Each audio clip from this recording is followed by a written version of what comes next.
Tai labas visiems, kurie žiūrės šitą podcastą. Ir aš esu Liepa Rimkutė ir svečiuose Paulius Lygnugaris, Plungės simfoninio orkestro dirigentas, meno mokyklos varinių pučiamųjų instrumentų mokytojas ir šiaip labai fainas žmogus. Tai... Iš kur žinai? Tikrai negyvenu su juo. Bet šiaip tiesiog, manau, kad kas jį ir matė, tikrai žinot, kad jis ir žiauriai fainas žmogus. Tai nežinau, norėtumėt kažką pats prisistatyti? Tai jau pristatėjai, viskas tvarkoja. Nereikia jokių oficialumų. Tiesiog Paulius. Tiesiog Paulius. Gerai, tiesiog Pauliu. Tai esu girdėjus, kad jūs tapote šių metų neformaliojo švietimo metų mokytoju. Ar tai tiesa? Taip, tiesa. Tapau visų, reiškia, mano palaikytojų, mano mokinių iniciatyva, kurią palaikė daug žmonių, artimas ratas, bendraminčiai, draugai, kolegos. Ir jų dėka balsavimo ir paskui jau komisijos tapau neformalio švietimo metų mokytoju. Bet šito apdovanojimo nelabai sureikšminu. Tai tiesiog fainai viskas tokia. Tai aš įsivaizduoju, jūs vis tiek esate jaunas, tai aš įsivaizduoju, kad toks apdovanojimas turėtų būti, nežinau, pagyvenusiam žmogui, kuris jau yra daug gyvenimo matęs, nedaug praėjęs. Tai taip, aišku, tai taip. Taip ir turėtų būti, iš tikrųjų, šitas apdovanojimas turbūt ir turėtų būti, netgi pasakyčiau, už visus, reiškia, metus, kuriuos esi pradirbęs žmogui, kuris gal jau net nebedirbo. Bet aš džiaugiuosi, kad šitą apdovanojimą gavau dabar, o ne po mirties. Tai tas svarbiausia. Bet ar nėra kažkaip, nežinau, keista turėti apdovanojimą dabar tokio amžiaus, nežinau, tokiam laikotarpiui? Tas keista, gal nėra keista, bet gal kažkaip sakau, nesureikšminu. Tas keista, nekeista, aš dirbu savo darbą, man mokiniai šitą pamatė, reiškia, jiems yra faina eiti į mano pamokas, jiems patinka, kaip aš jas vedu, o tas keista, ar aš jį turiu, tai man keista tiesiog tikrai, nes tikrai yra dirbančių šitą darbą žymiai geriau negu aš, tikrai, tai galiu pati pasakyti. Prie jūsų to aprašymo, kai ten buvo balsuojama, buvo parašyta, kad jūs esat ne tik mokytojas, bet ir draugas ir gyvenimo vedlys. Tai nežinau, man buvo labai keista skaityti, nes kiek aš pati žinau ir savo patirties mokytojų, kad arba ateini į pamokas ir visiškai nesvarbu. Ta prasme, tiesiog moko, kad tik mokytų, jiem nei tas darbas nei patinka, nei tie mokiniai rūp, tiesiog išaiškintam ir viskas. Bet yra tokių, kur tipo, okei, jeigu tu ten, nežinau, bus tarkim būna, tu ten paklausi ir viskas okei. Bet nežinau, kaip jūs pats save apibūdintumėt kaip mokytojai ir, ar jūs, nežinau, esate tikrai tas toks draugas ir gyvenimo vedlys? Matai, kaip iš tikrųjų yra, aš turbūt visą šitą, kas buvo parašyta, visą šitą perėmiau turbūt iš savo buvusių pedagogų, galiu net sakyti, net nebuvusių, dar visi mano pedagogai dar gyvi ir aš su jais tikrai bendrauju ir jie man tikrai padeda ir dabar. Tai mes pasikalbam, tai turbūt tas bendravimas išlikęs dar iki šiol, turbūt man ir yra tas, kad aš galiu bendrauti su savo mokytoju, nesvarbu kiek jam metų ir mes galim pasišnekėti įvairiom temom. Tai turbūt aš dėl to ir su savo mokiniais dabartiniais, taip elgiuosi, nežinau kaip elgiuosi. Tai per pamokas man svarbiausia, aišku, kad vaikas išmoktų mokintis, o aš vaiko negaliu priversti, kad tu būtinai ir išmokyti, kad jis grotų.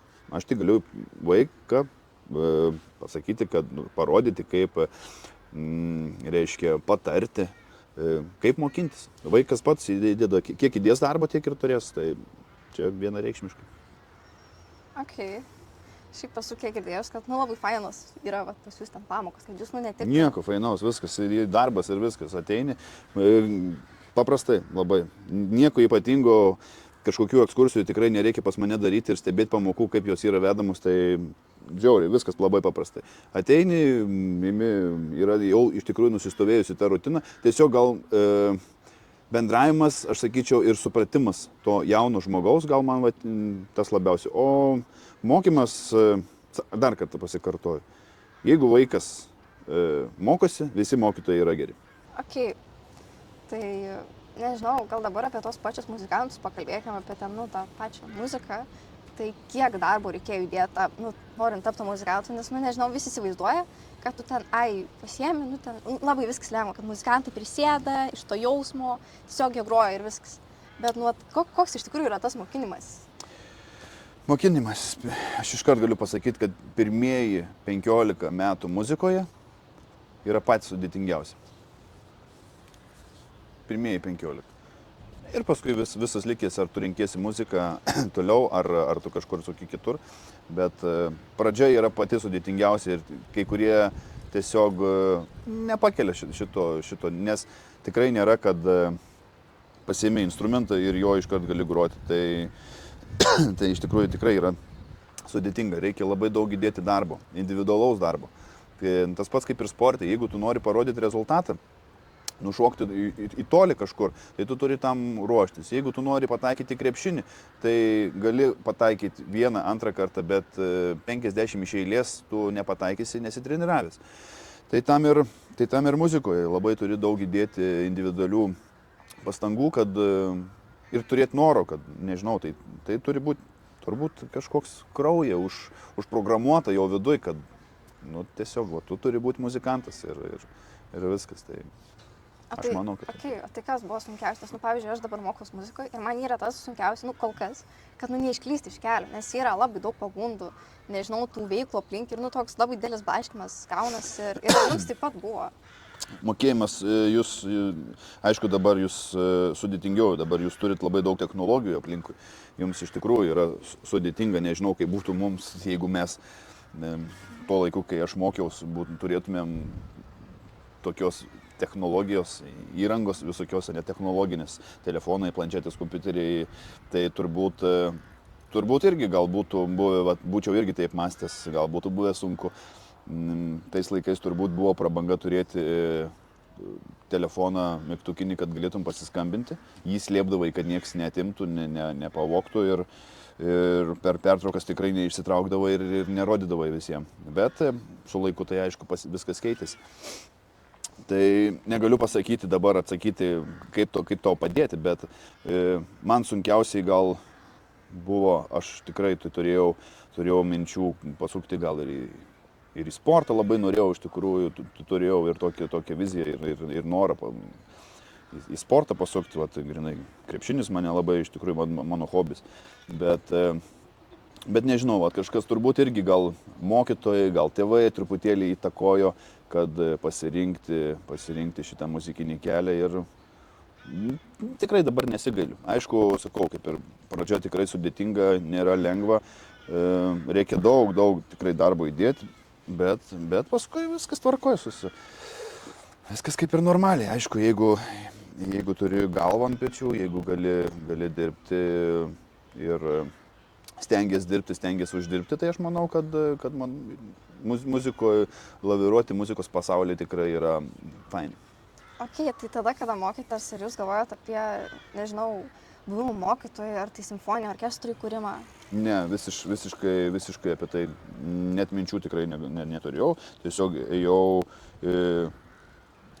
turėjau viziją, kad aš noriu groti ir mūsų bendram rate gal muzikantų buvo jau taip, kad toks siekis, kad kuo geresniam orkestre groti kuo geresnę partiją ten, reiškia, kad kuo sudėtingesnė. Tas toks konkurencija, tokia galim pasakyti, buvo sudaryta, kad iš tikrųjų, kad siektum to kažkokio užsibrėžto tikslo, bet tikrai nebuvo, kad aš tikrai noriu tapti, mokantis pradžioje, noriu tapti dirigentu ar noriu tapti kažkokiu mokytojui kažką mokinti, tai tikrai ne. Tik tais jau baiginėjantis studijom, bakalaurą, baiginėjant, aš turbūt jau gavau pasiūlymą sugrįžti čia į Plungę, dirbti Noginskio meno mokykloje. Tai šitą ir priėmiau šitą pasiūlymą. Ir paskui nusprendžiau, kad magistrą studijuosiu orkestrinį dirigavimą.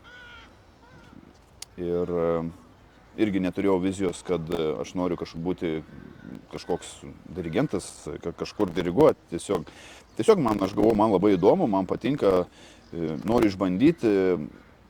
Su trombonu jau tikrai grojau nemažai laiko, jau šitoj instrumentiniai muzikoje jau galim sakyti, biškį norėjau kažką pakeisti.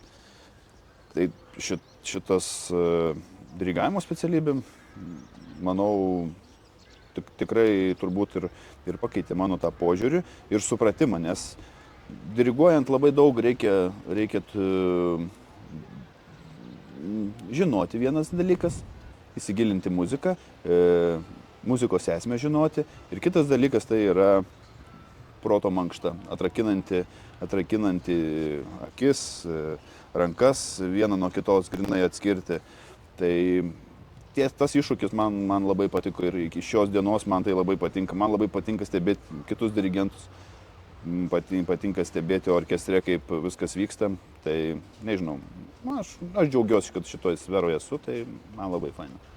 Gerai, o tai kaip jūs su žmonos galvojate kurti simfoninį orkestrą? Nes, nežinau, man atrodo labai egzotiška, kad tokiam mažam miestelė kaip Plungė turėti simfoninį orkestrą. Plungė nėra mažas miestelis, tai yra iš tikrųjų miestas ir tai yra, aš galėčiau kultūrinė prasme, tai yra didmiestis. Kultūrinė prasme Plungė yra didmiestis,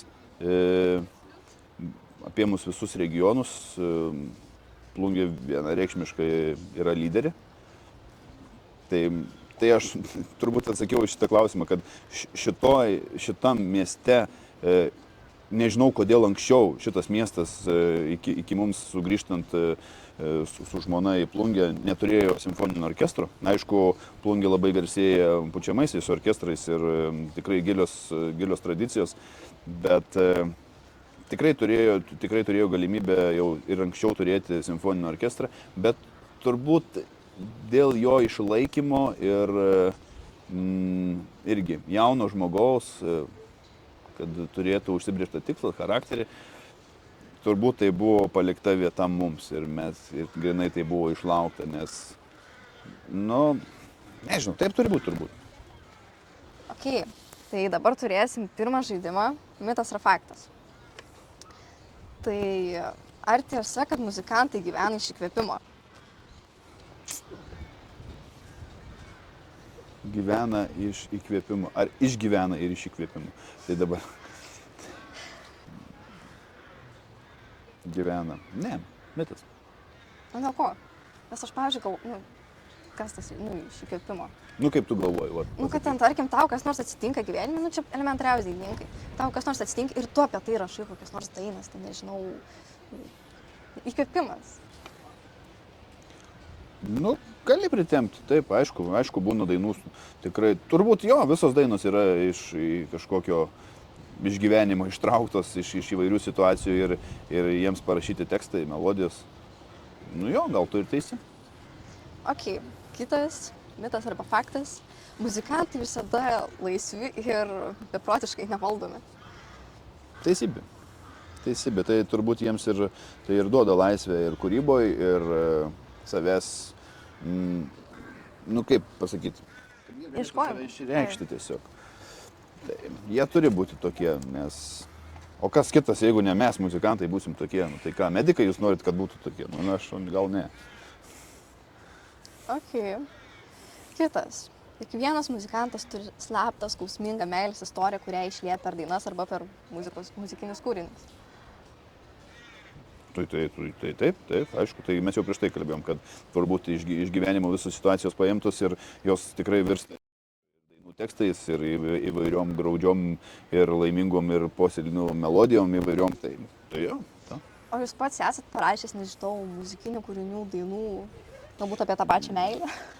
Tai vaikystėje, gal ten jaunystėje buvo kurta tų dainelių visokių, bet šiai dienai turbūt, nežinau, neprisiminčiau turbūt nei vienos, nei teksto, nei melodijos, bet dabar iš tikrųjų save tobulinu ties kūrybą, natų rašyme, reiškia muzikos kūrime, ne žodžių. Tai šitoj srity truputėlį dabar bandau save aišku, esu tokių melodijų, esu labai daug parašęs temų, trumpų temų, bet jos dar yra neišgvildentos, jos dar yra giliai stalčiai ir tiesiog jos negavo dar viso to išplėtojimo. Bet tokių pavienių minčių muzikoje tikrai esu prirašęs daug. Ok, įdomu. Ar muzikantai visada gerai leidžia laiko koncertuose? Čia galbūt toks pats įdomiausias klausimas. Nebūtinai. Įvairių koncertų yra. Irgi priklauso nuo ar žmogus į koncertą su kolektyvu, ar reiškia solina atėjo kažką švęsti, reiškia, ar jis atėjo tiesiog uždirbti pinigus, atėjo kaip į darbą. Tai irgi labai daug dalykų. Bet šiaip aš galiu pasakyti, kad kiekvienas koncertas muzikantui tai yra šventė iš tikrųjų ir kažkoks pakilėjimas. Ir dažniausiai muzikantai po koncerto, jie jaučiasi tikrai labai pavargę emociškai, nes jie turbūt ne turbūt, o iš tikrųjų atiduoda. Labai daug savęs publikai. Taip, atiduoda savęs ir jaučiasi tikrai pavargę. Jo, nes, nežinau, čia iš mano tokios pusės, vis tiek kažkaip koncertuoju. Kad yra tikrai tokių koncertų, kur visi yra labai pavargę, bet jie užlipa ant scenos ir tada uždeda kaukės, turi vadinti, kad yra viskas ok ir gerai. Ir ar tai yra, nežinau, labiausiai varginantis dalykas, kad, kai tau labai ten skauda nugarą ir jauties pavargęs, bet tu vis tiek turi, perteikti tą gerą vaibą, tą gerą emociją publikai. Tai čia jau tokia specialybė yra. Medikai turbūt irgi, jeigu šeimoje atsitiktų kokia nelaimė ir jį iškviestų daryti svarbios operacijos, jeigu tu esi geras chirurgas, turbūt jis atėjęs negalėtų sakyti, kad ne, dabar negaliu, o mieste jis, tarkim, yra vienas chirurgas ir ateina, jis negali, pavyzdžiui, rodyti emocijų, reiškia, jis turi savo darbą atlikti gerai, kokybiškai ir manau, ir taip pat ir muzikoje. Tai žmogus, kuris atėjęs į sceną, turi atiduoti visą save ir nežinau, ar jiems skauda kojos, ar skauda rankos, ar tai būtų šokėjas, ar tai būtų dainininkas, ar tai būtų menininkas, jeigu, pavyzdžiui, būna ir būtų ir balso, reiškia, kažkokie trikdžiai, ir tai turbūt tikrai nėra toks faktorius, kad negali koncertuoti ar dar kažką. Aišku, būna tikrai, kad kai ateina dainininkai be balso ir kažkaip turi suktis. Aišku, bet dabar technologijos, pliusai, minusai įrašyti, tai galim šitą visą apžaisti. Gerai, pakalbėkime linksmesnė tema. Tai apie užkulisius ir tai, kas vyksta po koncertų. Nes, nežinau, šokių kolektyvai, bet čia galbūt labiau tarp to jaunimo, kur grįžta iš tų koncertų ir belenkas dedas autobusą. Ta prasme, nežinau, ten muziką leidžia, jie ten belenkokio stiprumo ten vien žodžiu, kai nors sumuštinį mėtos per visą autobusą. O kaip muzikantai, nežinau, turi tos savo afterius po koncertų? Ar jie tiesiog ramiai? Negaliu pasakyti. Negaliu įsakyti, tai čia kaip medikai duoda priesaiką, taip aš esu turbūt davęs irgi priesaiką neišduoti užkulisių, tai čia yra menininkų užkulisiai. Tai kaip mes švenčiam vienokias ar kitokias pergalės ar koncertus ir kaip būna, patys turbūt žinot.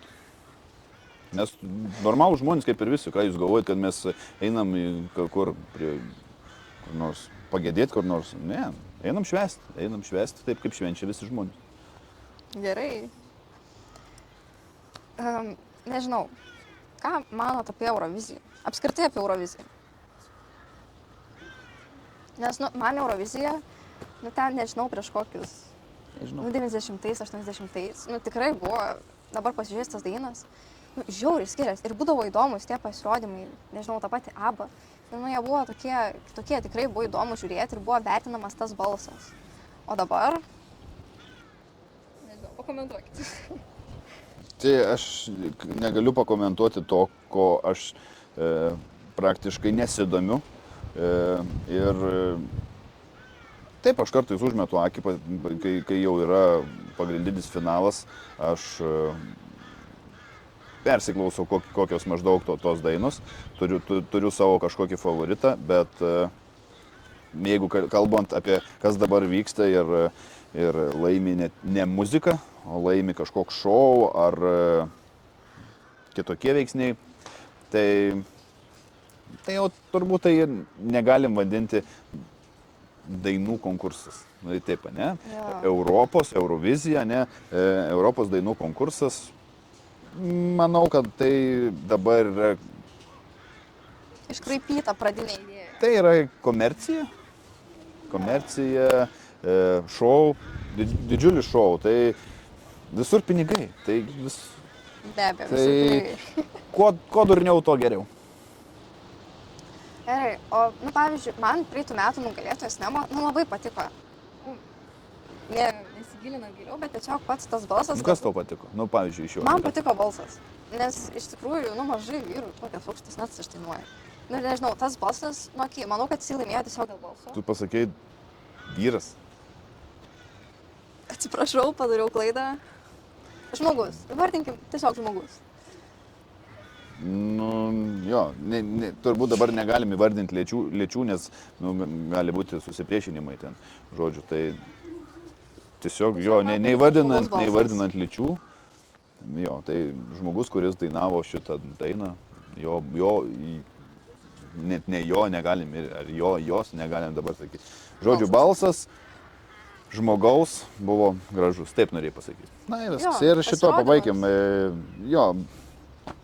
Eurovizija, tai čia yra truputėlį ne mano sfera, aš negaliu nieko daug pasakyti.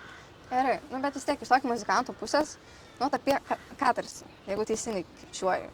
Katarsis, kuris atstovaus šiais metais Lietuvos Euroviziją. Iš muzikinės pusės apie pačią dainą. Nežinau, negirdėjau. Net negalėčiau paniuniuoti nei vienos natos, nei melodijos kažkokios. Tiesiog, nežinau. Linkiu sėkmės jiems. Ok. Tai... Ką tu gali pasakyti apie katarsį? Kas tas į? Tai vis tiek tas pasirinkimas toks lietuvių, tai tikrai skiriasi nuo praeitų metų dainų, kad ir 2018 Ieva Zasimauskaitė, kur tikrai buvo lyrinė, graži daina. Aš nesakau, kad dabar yra negraži. Nieko neskau, nieko nenoriu žaisti, bet tiesiog, galbūt ne mano stilius. Ir galbūt, ką tas toks lietuvių pasirinkimas pasako apie kultūrą, vis tiek balsavo paaugliai, jaunimas. Ir nežinau, kaip jūs vertinumėt tą jaunimo kultūrą šiais laikais? Aš už jaunimą. Tik tais kartais reikia vis tiek truputį pagalvoti į priekį. Aš suprantu, kad mes siunčiam atstovauti Lietuvą, rodom, reiškia, iš Lietuvos išvežam geriausią produktą, kurį esam padarę, geriausią balsą, jeigu tai yra dainos konkursas. Bet mes patys dabar matom, kad tai nėra balso konkursas, tai yra šou konkursas. Bet ar mes išvežėm geriausią šou? Turbūt irgi ne. Tai ką mes išvežėm? Jaunimą. O aš jaunimą palaikau. Tai manau, kad jaunimas balsavo, jaunimas yra mūsų ateitis. Turbūt jie žino, ko šiai dienai muzikos industrijai reikia. Tai we are the winners. Labai fainas požiūris. Nežinau, man ta jaunimo kultūra, tai tokia atrodo, kad tikrai yra to jaunimo, kuris, nežinau, jeigu kalbant konkrečiai apie kultūrą, tai mažai yra tos kultūros išlikę. Bent jau aš kaip pastebiu mokyklą, kad tiesiog tu einantis elementariais koridoriais ir tu girdi vien keiksmažodžius. Tu neišgirsi normalaus realiai žodžių. Tu girdi vien tik tais keiksmažodžius, kaip viens ant kito varo, ten daro nesąmonės. Tai pažiūrėk dabar, kas televizijai. Tai tas pats ir televizijai yra. Bruka visiems, tik, nežinau, aplinkui melagystės, gąsdinimai. Tai ką mes norim, kad visi nesikeiktų, norim, kad visi būtų kultūringi.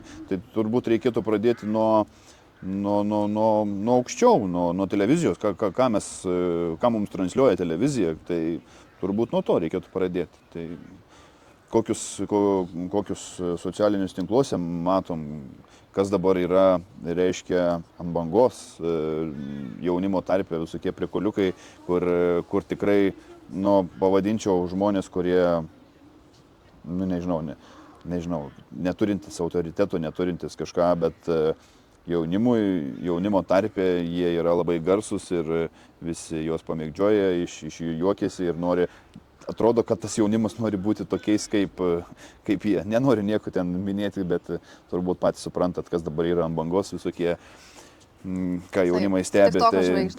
TikTok'o žvaigždės, tai aš manau, kad atsikratykim to ir pradėkim eiti į koncertus, pradėkim lankyti normalius renginius ir manau, kad visi tie tokie dalykai greitai baigsis ir tiesiog kaip panaikinti tokius žmonės, kad jų nebūtų, kad jie nekeltų tokių turinių, tiesiog jų nežiūrėti, viskas baigsis. Jo, nežinau, iš tikrųjų daugelis turi labai klaidingą nuomonę apie, kad ir tą patį simfoninį orkestrą, kad tiesiog atrodo, kad groja tik tais klasiką, tik tais klasiką, daugiau nieko. Bet, pavyzdžiui, dabar čia neseniai turėjote ir koncertą su Linu Adomaičiu, dar turėjote kino filmų muzikos koncertą, turėjote didelį turą su Lisenso. Ir man labai gaila, kad žmonės mano, kad yra tik tais klasika. Bet ir ta pati klasika, jinai gali būti įdomi, jinai gali būti nenubodi. Kas taip mano? Visi. Taip mano visi klasiokai. Tavo visi klasiokai. Ar tu bent vienas tavo klasiokas buvo atėjęs į koncertą simfoninio orkestro ir išgirdė? Tiesiog reikia nueiti, pasiklausyti, ką orkestras groja ir reikia žiūrėti į afišą, kas toje afišoje parašyta. Ar tai yra klasikinis, tai nuo šito reikia pradėti mokytis. Afišoje parašyta ar Bethoveno kažkokia simfonija kažkelinta, ar tai yra, reiškia, kažkoks kino filmo muzikos programa, ar tai yra, tarkim, pop programa kažkokia, tai išmokti skaityti afišas ir pasižiūrėti. O kaip tu pasakėjai, kad visi galvoja, kad tai klasika, aš nemanau, praktiškai mūsų koncertus renkasi tikrai įvairaus amžiaus žmonės, pradedant tikrai nuo jaunimo iki vyresnio amžiaus. Tai tikrai nėra žiūrovų stygiaus. Tai kurie mano, kad mes grojam klasiką, noriu, kad atvažiuotų gegužės 30 dieną į Šilutę ir mes duosim garo su Linu Adomaičiu. Ir tikrai tada išgirsit, kaip orkestras groja klasikinę muziką. Tai kad jau pradėjom kalbėti apie tos koncertus ir apie tą, Linu Adomaitį, tai, vis tiek simfoninis orkestras yra koncertavęs, ne tik su Linu Adomaičiu ir Lisensu. Tai yra buvo labai daug atlikėjų ir, su kokiu atlikėju labiausiai patiko, jums asmeniškai dirbti, koncertuoti, bendradarbiauti, kas muzikantam labiausiai patinka. Kiekvienas atlikėjas yra savotiškas. Bet kas buvo toks labiausiai wow? Visi yra wow. Visi tikrai yra wow. Visi wow yra, kiekvienas turi savo stilių, kiekvienas turi savo žanrą, muzikos skonį, muzikos supratimą. Tai visi, jeigu mes su jais koncertavom, tai jie yra visi wow. Jei mes su ne wow nekoncertuojam. Viskas atsakiau. Okei. Tai nežinau, kaip manot, vėl grįžtam prie tų paauglių ir tos kultūros. Tai, nežinau, man atrodo, kad šiuolaikinis paauglių ir jaunimo požiūris į tą šiuolaikinį meną, į tą, muziką, konkrečiai kalbu apie klasikinę muziką, tikrai nemanau, kad labai domina jaunimą. Nežinau, čia yra mano tokia esminė nuomonė, ką jūs galėtumėt pasakyti. Čia viskas priklauso viskas prasideda nuo šeimos. Jeigu šeima, tėtis ir mama lanko, karts nuo karto nueina į muzikinį teatrą, pažiūri spektaklį, nueina į gerą koncertą, pasiklauso geros muzikos ir renkasi tik tais kokybišką produktą, manau, vaikas šiuolaikinis, tarkim, šiuolaikinis vaikas jis matys tą pavyzdį, kad tėvai eina taip. Aišku, būna išimčių, kad tėvai lanko klasikinius koncertus, o vaikas juodai nusidažo galvą ir užsideda karvės lenciūgą ant džinsų ir bando įsivaizduoti, kad yra viso pasaulio anarchijos ir visokių kitų žodžių metalo grupių ten mėgėjas, bet čia yra išaugama. Aš irgi savo laiku buvau pankas. Tai Oho. išaugau. Tai nežinau, iš tikrųjų, kiek ir iš savo pažįstamų draugų rato, nors ir mokosi muzikos, nežinau, paaugliai, bet labai nemėgsta koncertų. Kodėl va taip yra? Aš, pavyzdžiui, turiu vieną tokią draugę, kuriai sakau, va, einam į koncertą, turi bilietus, einam. Sako, ne, nenoriu. Ir va, kodėl tas toks yra? Nežinau, reikia tavo draugės klausti, kodėl ji nenori eiti į koncertus. Vat, jinai sako, kad jai yra neįdomu, kad jai nepatinka. Bet vat, kodėl tas... Tai gerai, jeigu tai nežinau, sakau, jeigu jai yra neįdomu, tai, ir viskas, ir nereikia versti.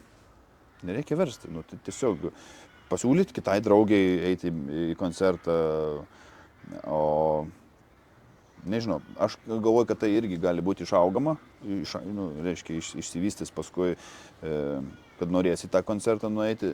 Ir kitas dalykas, gal tiesiog, yra buvusi gal kokiam nors koncerte, kurie jai nepatiko ir ji dabar galvoja taip, kad tie visi koncertai turbūt ir yra tokie iki galo neišbaigti, neįdomus ir tai va. O iš tikrųjų dabar koncertų tikrai būna komercinių tokių, kur tikrai yra neįdomus. Tikrai tam yra padaryti, kad susirinkti pinigėlį, padaryti, atkišti, praeiti ir viskas. Tai tokių koncertų dar tikrai yra. O kurie koncertai yra geriausi, tai geriausi koncertai yra tie, kurie vyksta regione ir kur mėgėjų meno kolektyvai kuria, reiškia, šitą programą, atiduoda visą save. Tai reiškia, šitas koncertas visada bus šiltas, jaukus, kupinas meilės, atsidavimo. Tai ir tikrai žmonės tą jaučia. O kur komercinis,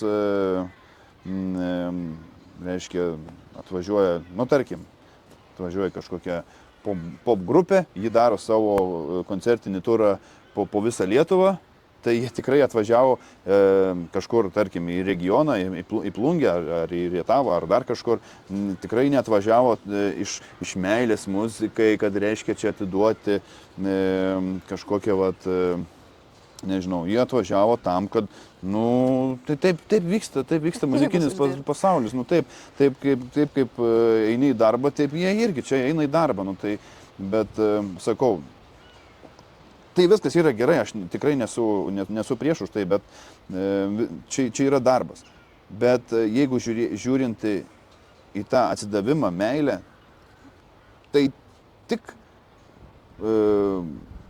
žmogus, kuris eina į kolektyvą ar kažkokį, nesvarbu, ar tai būtų jaunas žmogus iš šokių kolektyvo, ar ten dar kažkur, tarkim, tai jis atiduoda visą save. Jo ateina pažiūrėti visi artimieji, mama, tėtis, broliai visokie ir dar babos. Tai žodžiu, jie tai daro viską iš meilės, ne iš noro užsidirbti ar dar kažko, nes jie tai pinigėlių tai negauna, bet jie atiduoda visą save. Bet turbūt tai yra pats gražiausias dalykas regione, kad mes kultūrą kūrėme patys, o ne ją atsivežame. Okay. O ar yra sunku iš tos muzikos užsidirbti? Nes, nežinau, man atrodo, kad muzikantas tikrai nėra lengva pragyventi. Taip. Nes tu kiek, tu mokysi, ir kiek jūs pats grojat metų? Negaliu dabar suskaičiuoti taip greitai, bet... 20 yra? Oi, daugiau. Tai, gerai, tarkim, 20 metų muzikantas groja, jisai tiek daug darbo įdeda ir, nežinau, man atrodo, kad yra be galo sunku užsidirbti, nes jau bus, turbūt jau bus, kaip pradėjau mokintis muzikos,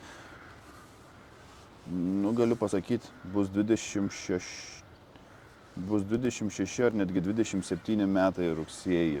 Oho. Bus turbūt kaip jau muziko.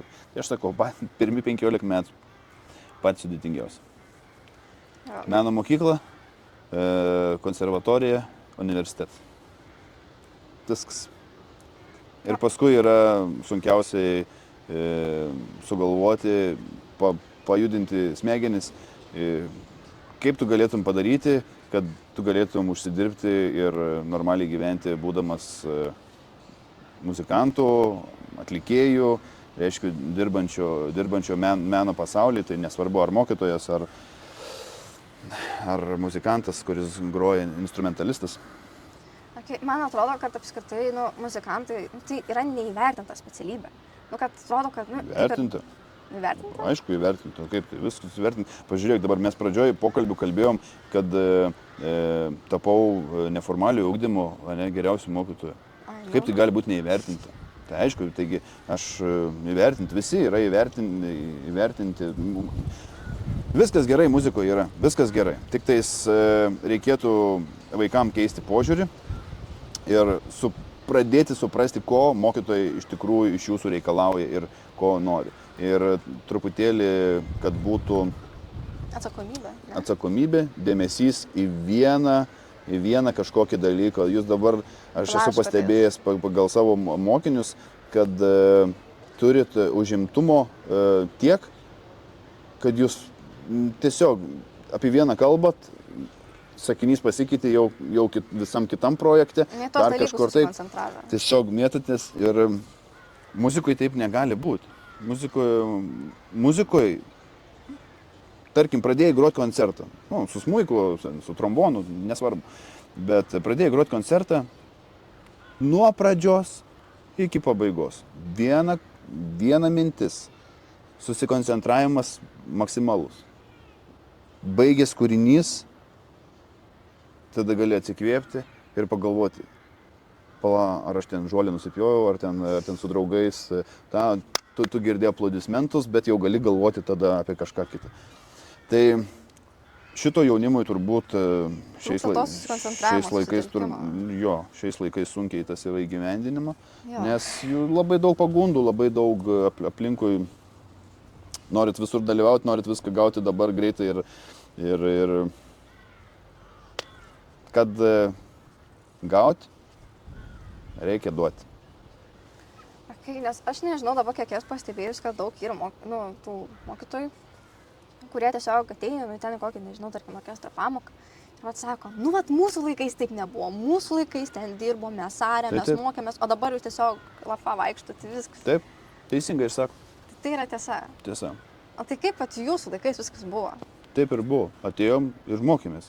Jeigu neišmokom, pasiliekam ir mokomės. Tai kai jūs dabar, pavyzdžiui, per pertrauką susitikę organizuojat kažkokį reiškia ten, nežinau, kažkokį renginį ar dar kažką, tiesiog mes tuo tarpu mūsų, galim sakyti, laikais, mes tiesiog ieškodavom klasės, kur galėtumėm pagroti ir išmokti. Jau, tarkim, aš jau pradėjau studijuoti Klaipėdoje, susidūriau su tokia situacija kaip konkurencija. Jau tarpusavyje, reiškia, buvo konkurencija, kas geriau, kas gražiau, kas tiksliau. Tai jeigu tu nori, reiškia, dirbti ir stengies, tai tu žudbūt eisi ir ieškosi klasės, ateisi anksčiau ryte, užsirašysi klasę, kad galėtum nueiti pagroti, užsiiminėti tiesiog. Tai va, manau, kad jums reikėtų kažkaip sudaryti irgi tą konkurenciją, kad turėtumėt į ką lygiuotis, kad galėtumėt, noriu būti geresnis už tą, noriu siekti, kaip ten tas pagrojo, aš noriu pagroti taip, eini klasę, susirandi natas. Tai mes, sakau, mes taip gyvenam, kad tiesiog išgirdom internete kažkokį kūrinį, žinom, kad mokytojas tą kūrinį turi, bet jis mums neduoda. Mes eidavom, lauždavom spintas, rakindavom, kad tik tais atrasti tas natas, kad mes galėtumėm pasižiūrėti ir ar ten nusikopijuoti, kad pagroti tą kūrinį, tiesiog pasimokinti pagroti. Tiesiog tas norėjimas, tas buvo labai įdomu, imlumas tas. Labai trūksta dabar. Tai taip, dabar sakau, jūs... Daug pagundų. Taip... Jūs viską, sakau, gaunat, viską norit, jeigu kažkas nepavyksta, atrodo, jums pasaulis sugriuvo. Bet dar kartą sakau, norint gauti, reikia duoti. Tikrai taip. Tai nežinau, galbūt galėtume papasakoti kokį nors istorijų, nežinau, ar koncertas, vat apie tas klaidas pašnekėt. Nes juk klaidų daro mes visi, mes esam žmonės. Tai ar yra buvusi kokia nors, nežinau, baismintina klaida koncerto metu, kai, nu nežinau, tiesiog klaidų, kokių feilų. Turbūt jo toks vienintelis, kad aš dar dirbau turbūt Palangos orkestre. Tai buvo mano pirmieji metai, gal kai pradėjau dirbti. Ir gal buvo koks 2-3 koncertas. Ir reiškia, susirgo iš trombonų grupės. Pirmas trombonas, mes 3 trombonai, pirmas trombonas ir mane iš 3 trombono pasidino į 1 ir tiesiog koncertas. Nu, ten... Skaitimas iš lapo. Nu, skaitimas iš lapo, viskas tvarkoja. Aišku, tie kūriniai tie patys, kuriuos grojau ir 3 trombonų, tai... Bet natos tiesiog tai jo, pačios natos skirtingos ir tiesiog jau kaip, nežinau, tas matymas kitų natų, reiškia, matau, kad atsiverčiau šitas natas, viskas tvarkoja, šitas kūrinys, viskas tvarkoja. Sėdžiu, žinau, kad 3 trombone turiu suskaičiuoti tiek ir tiek pauzių, į natas nežiūriu, tiesiog laukiu savo vietos, beveik jau šitam, kaip ir žinau, įstojimus visus mintinai. Ir pasižiūriu, dirigentas kažką man ten rodo. Nesuprantu, kas, nežinau ką. O ten pasirodo buvo trombonų solo, pirmo trombonų solo, reiškia kažkoks interpėlis toks nedidelis. Ir aš tik tais pasižiūrėjau, susimečiau natom. Tai va, tai tas toks praleidimas, įsiblaškimas, bet tai gal toks vienas toks įsimintiniausių. O šiaip tai, ką žinau, visko būna, muzikantai, tai irgi žmonės muzikoje klysti irgi galima. Tai nieks už tai tavęs nenubaus, tai yra normalu. Okay. Man, aš kadangi groju simfoniniam orkestre, čia buvo mano galbūt pats, nežinau, pirmasis koncertas. Ir nuo jo buvo su licenso.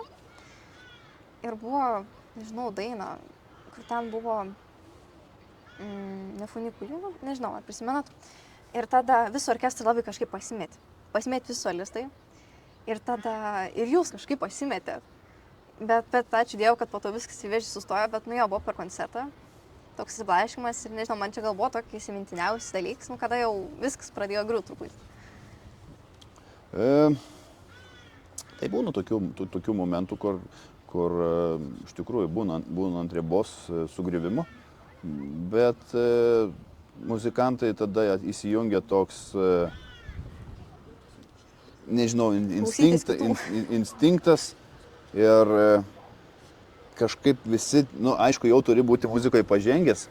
Gerai, kad mes orkestrai tikrai tokių turim ir jie žino, ką tokiais atvejais daryti. Jie žino, kaip iš to išsigelbėt, nesustoti groti, tiesiog imti drąsiai kartu nuo tos vietos ir viskas. Aišku, yra pagrindiniai instrumentai, jeigu tai pop stiliaus koncertas, tai ritmo grupė, jeigu tai klasikinis, tai koncertmeisteris, pirmas smuikas. Tai yra tie žmonės, į kuriuos griuvimų metu reikia remtis ir viskas. Okay. O tai smagiau groti? Kartais būna, kad solistai irgi maišo. Padeda tam sugriuvimui. Būna taip. O dėl ko? Tai taip, kartais nelaiku įstoja, reiškia, susigalvoja, kad jiems reikia dabar pradėti dainuoti, o ne prieš 2 taktus, kur jau turėjo dainuoti, jie, reiškia. Tai nėra įrašas, tai yra gyvas organizmas, orkestras tai nėra paspaudi play ir groja radiją. Ne, tai yra gyvas organizmas, kiekvienas žmogus orkestre yra savotiškai reikalingas ir be jo tiesiog nebūtų visos tos bendros muzikos. O tai jums asmeniškai smagiau groti klasiką ar popsą? Man iš tikrųjų muzika patinka įvairi, aš ir klausausi tikrai įvairios muzikos, man pagal dieną, pagal nuotaiką muzikos stiliai, taip aš galiu pasiklausyti country, galiu pasiklausyti pop, galiu pasiklausyti klasikos, man sakau, pagal nuotaiką. Aš nesu kažkokios muzikos priešas, ar šiaip kartais vat, būna, kad šiuolaikinė muzika manęs tikrai nelabai žavi, bet yra ir gražios šiuolaikinės muzikos, tikrai įdomios ir kuri reikalauja iš tikrųjų labai daug darbo, jeigu, tarkim, norėtum padaryti su orkestru šiuolaikinę muziką. Tai ganėtinai toks kaip ir nemažas iššūkis. Aš, pavyzdžiui, asmeniškai knygų, gerai, skaitau, bet dėl to, kad reikia. Neskaitai. Vieną knygą perskaičiau šiais metais apie Paganini. Ir toje knygoje radau įdomią labai citatą. Reikia pačiam stipriai jausti, kad priverstum jausti kitus. Tai kaip jūs suprantate šitą citatą? Nu tai vat, muzikos kūrime tas pats. Reiškia, turėti ant tiek gilę mintį ir taip mokėti ją perteikti muzikoje, kad klausytojas sugebėtų tą mintį išgirsti ir suprasti, apie ką tu nori pasakyti per muziką. Nu, viskas. Baigia. Okay. Tai labai ačiū, kad sutikot pakalbėti. Dar sykį primenu, kad šiandienos svečias buvo Paulius Lygnugaris. Labai fainas žmogus, labai faina asmenybė. Tai nežinau, toks kaip ir podcastas, pusiau interviu. Tai kaip manot, pirmas blynas prisvilęs ar ne? Nu, jau pusę įrašų reikėjo apversti, kad nepridegtų. Bet viskas gerai. Pasikviesit normalų žmogų į antrą podcastą, kuris normaliai viską pašnekės. Ir viskas bus gerai. Okay, ačiū. Nepamirškit lankyti simfoninio orkestro koncertus. Tikrai taip. Ai, ir beje, ant galo. Pareklamuokit koncertą, kuris artimiausius 2 koncertus. Gegužės 30 dieną. Šilutės miesto šventėje. Plungės simfoninis orkestras ir Linas Adomaitis. Ir birželio 20 dieną Plungės miesto šventėje simfoninis orkestras ir operos solistas Merūnas. Važiuojam! O taip. Ateikit, nepamirškit,